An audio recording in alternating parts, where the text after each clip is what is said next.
When my business got acquired, my Emile asked me at brunch, "Does this mean you'll finally stop pretending to be a real entrepreneur?"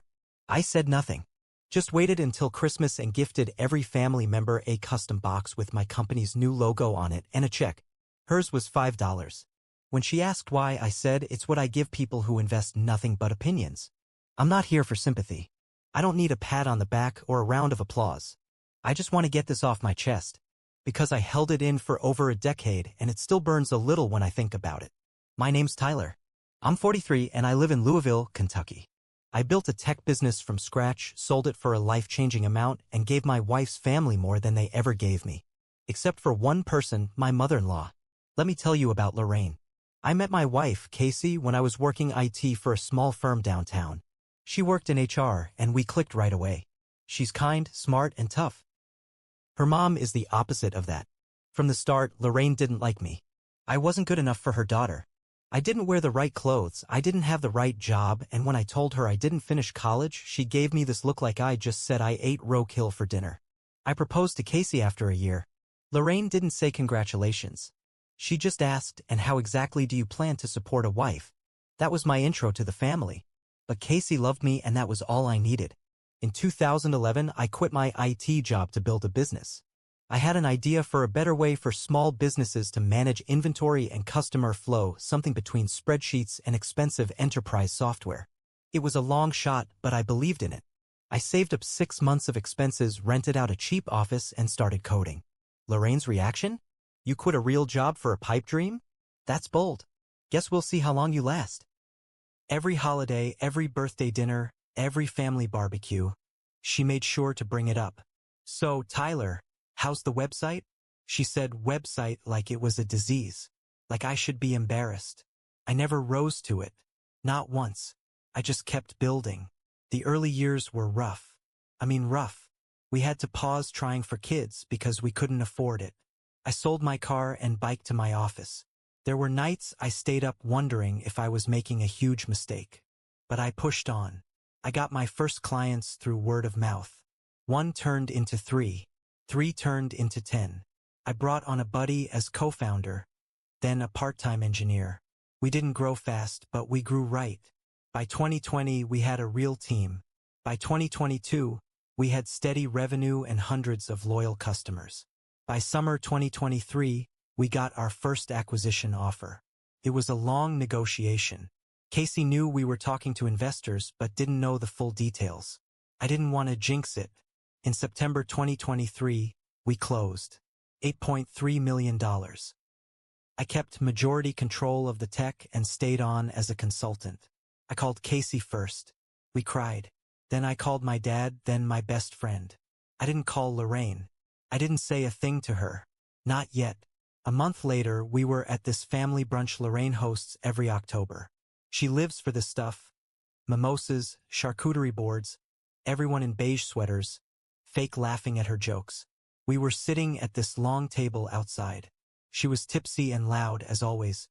Her niece was talking about starting a new job at a big firm in Chicago. And Lorraine was bragging like she got the job. Then she looked at me. "So, Tyler," she said, holding her glass high, "does this mean you'll finally stop pretending to be a real entrepreneur?" She said it with a grin. Everyone laughed. Except Casey. Her face went cold. I just smiled. I didn't say a word, because I already had a plan. Christmas was coming. We do the big celebration at Lorraine's house. Every year, she insists on matching pajamas, gift themes, and a huge tree that's more for show than anything else. It's a whole production. That year, I showed up with a stack of sleek black boxes.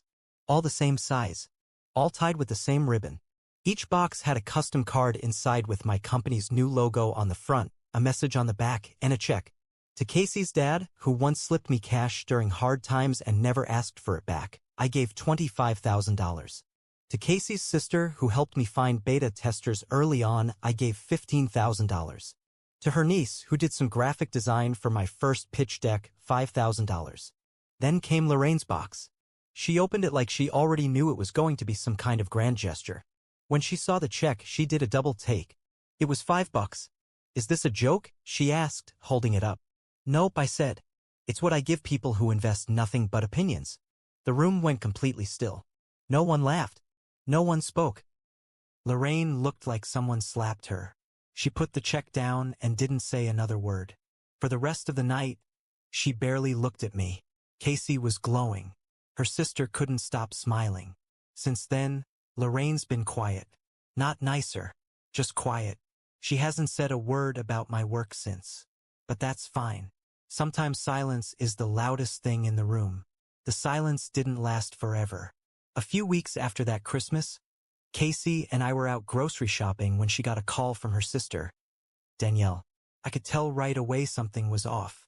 Casey's expression shifted from confusion to anger in about 10 seconds. When she hung up, she looked at me. "You're not gonna believe this," she said. "Mom's been telling everyone you gave her $5 because you're cheap. She's leaving out the part where you gave Dad and me thousands." I laughed. Couldn't help it. "She's serious?" "Dead serious," Casey said. "She told Danielle it was a humiliation stunt and that you're trying to drive a wedge through the family. It would have been laughable if it wasn't so twisted." Lorraine didn't just hate being embarrassed, she hated not being in control. And when I flipped the script at Christmas, she lost it. That night, Casey called her. I stayed quiet. I didn't want to add fuel to the fire. But I heard every word. "You lied," Casey said. "He didn't humiliate you. You've been belittling his work for 10 years. He finally stood up for himself, and now you're spinning it like he attacked you." I heard Lorraine's voice on the other end. Loud, shrill. "You're choosing him over your own mother?" "He's my husband," Casey said. "And he earned every dollar he gave you. Frankly, $5 was generous." Click. After that, things got colder. Family dinners got tense. Lorraine stopped inviting us to small get-togethers. She didn't come to our house for Casey's birthday. Even Alan started acting weird. Like he was caught in the middle and didn't know which way to lean. But the real twist came in March. Danielle texted Casey a screenshot of a GoFundMe page. It was under a fake name, Anonymous Family Support. But the profile picture was Lorraine and Alan's front porch. The goal? $50,000. The story? Total fiction. It said they were struggling with medical costs, house repairs, and family betrayals. It didn't mention names, but it heavily implied they were being financially abandoned by a family member who recently became wealthy. I read it twice. My jaw locked up. It didn't say my name, but it didn't have to. It had phrases like, "He gave handouts to everyone else but forgot the ones who raised his wife." And imagine being cut off because you told the truth about someone's failing business. Casey was shaking. "She's insane," she said. "She's actually insane." The GoFundMe had already raised about $2,000. A bunch of people had donated. Neighbors, church friends, even one of Casey's cousins from Ohio. I wanted to call her out right there. Blast the truth. Post screenshots of every snide comment, every sarcastic remark she ever made about my hobby. But Casey stopped me. "If you do that," she said, "she wins. She'll say you're unstable, vengeful. She'll twist it." So I held back. For the moment. Instead, I called Alan. I asked him point blank if he knew what Lorraine was doing. He sounded tired. Defeated. "I didn't know she was going to post it," he said. "She wrote it one night after drinking. I told her to take it down, but she won't listen to me anymore. Why doesn't she just talk to me?" I asked. "She doesn't want to talk," he said. "She wants to be right." That was all I needed to hear. But I wasn't done yet. Because if Lorraine wanted to make this public, I could do the same. I just needed to be smarter about it. I didn't go public. Not directly. But I wasn't gonna sit back and let her drag my name through the mud. So I did something a little different. I called Danielle. She was caught in the middle like Alan always had been. But she was honest. Always had been that too. I told her straight, "I'm not asking you to take sides. I just want you to tell the truth. You were there when Lorraine used to mock me, right?" There was a pause. "I remember," she said. "She did it a lot. I didn't need more than that." So I asked her gently if she could talk to the others. The cousins, the neighbors, the people donating. She hesitated. "She's my mom, Tyler." "I know," I said. "But she's also lying. And you know it." 2 days later, the GoFundMe was down. No apology. No message. Just gone. I thought that would be the end of it. But Lorraine doesn't go down easy. The very next Sunday, we got an invite to a family brunch. That was weird. After months of silence, she suddenly wanted to host again? Casey didn't want to go. I convinced her. "I want to see what she's planning." We showed up, and everything looked normal, overly normal. Too many baked goods. Flowers on every table. Even music playing in the background like it was a wedding. Then I saw it, a slideshow playing on the living room TV. Photos of Casey as a kid. Then teenage years. Then our wedding. Then photos of me in our old apartment. Me working on my laptop. Me biking in the rain. Me sleeping at my desk. She'd gone on my old Facebook and pulled every photo I'd ever posted during my startup years. I recognized some Casey must have uploaded too. The last slide? A big quote in white letters on a black screen. Don't forget where you came from. I turned to Lorraine. She was smiling like a wolf. I don't know what she thought that would do. Shame me? Humble me? I stood up and pulled the power cord from the wall. The screen went dark. Then I looked at everyone and said, "This is what it looks like when someone can't accept that they were wrong." Lorraine started to speak, but Casey stood up next. "No," she said. "Stop. We see you now. All of us." And that was it. We left. Didn't take a plate. Didn't say goodbye. But the thing is, that still wasn't the end. Because 3 weeks later, Alan showed up at our house. And he wasn't alone. 3 weeks after that strange brunch, Alan showed up at our door. He had a folder in his hand and someone was with him, a woman in a blazer. She introduced herself as a lawyer. I let them in, confused but calm. Casey sat beside me on the couch. Alan looked embarrassed. He couldn't meet my eyes. The lawyer got right to it. "Mr. Ramsey, we're here on behalf of Mrs. Lorraine Green. She's filed a claim against you for defamation, character damage, and emotional distress." I blinked. "You're kidding." "I'm afraid not," she said. "She's citing the Christmas incident, the checks, the comments made in front of family, and the resulting damage to her reputation." I laughed. Not because it was funny, but because I couldn't believe how far she was willing to go. I turned to Alan. "You let this happen?" He looked older than I'd ever seen him. "She told me if I didn't support her, she'd file for divorce. Said I picked your side too many times already." Casey stood up. "You're threatening people now?" Alan held up his hand. "I didn't come here to fight.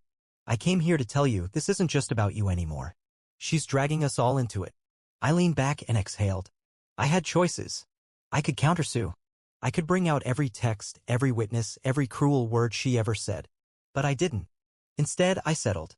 I agreed to give her a gesture $1,000 under the condition that she signs a legally binding agreement to stop all contact, remove all remaining false claims, and never mention my name again in public or private.